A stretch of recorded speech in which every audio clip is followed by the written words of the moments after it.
Hi guys, how are you? Happy midweek in our fourth week.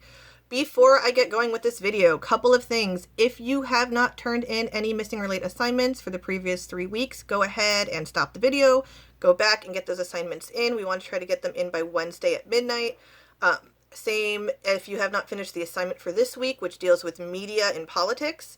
Go ahead and come back to this assignment. This we're going to use as more of a closing reflection as opposed to a warm-up like we normally have been. But with something as intricate and involved as media and politics, I really wanted to give you guys the information up front and then let you think about it a little bit more instead of just doing those questions that were part of the assignment. So if you have all of that done, let's talk a little bit about what you guys have learned this week.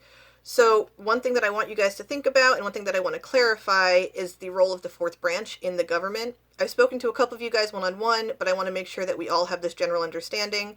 The fourth branch is an unofficial term. This is something that is not in the Constitution. So unlike our first three branches that are the first three articles of the U.S. Constitution, the fourth branch is something that kind of comes out of it, and that's just the way that people are represented or heard or influencers on the government itself. So even though it is not in the Constitution, the fourth branch is just how we talk about our role, because the fourth branch is us, it's we the people, in the government. So keep in mind, even though it's not something that you're going to find written down, and it's not a branch of government that has like an office building and they're functionally working, it's just everything else that really kind of encompasses this branch. For instance, you think about the legislative branch where you have Congress, but that's broken down into the House and the Senate. In your fourth branch, we have we the people, but then that's kind of broken down into the individual citizen, the media, and then some public interest groups. So hopefully that makes sense. If you guys want more clarification, please just come see me. We can talk through it. I'm happy to do it. So with that in mind, I know you guys looked at the role of media this week as it influences the government, and also as the government influences the role of media. So the big takeaways that I want you guys to kind of have from this, first of all, is the importance of our First Amendment rights. 5 rights are kind of covered in this First Amendment. What we really are focusing on right now are freedom of speech and freedom of press. Freedom of press, as you guys saw from that slide with the map on it, is not something that is guaranteed worldwide. It is something that we hold very dear to us. And when we say freedom of press, we mean the freedom to say whatever we want to. The freedom for the press or the media to be able to have whatever opinion they want to have without consequence or without censorship. That is not something that's guaranteed globally, as you have seen. So that means that there are countries that really are, the government will control exactly what they can put out there. If not, they might be punished. They might be told that they can't print certain things. So the fact that we are able to kind of have free speech through the freedom of press is something that is really it's special, important, but it's something that we really stand behind as a nation. So with that in mind, being able to say whatever we want and having a media and a freedom of speech that is not monitored by the government, that opens up the media to something to be very large and impactful and really represent opinion. But thinking about the importance of opinion, one thing that we want to make sure that we are aware of is the use of bias in media. I know we've talked about bias before, especially when it comes to politics and political parties. So it's going to be something that's carried out through media as well.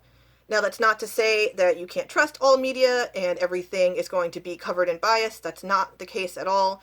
But it's just something to be aware of as you guys kind of look into your own information. It's just like if you were to write a research paper, you want to get a couple different sources documented or looked into just before you kind of come to your own conclusions.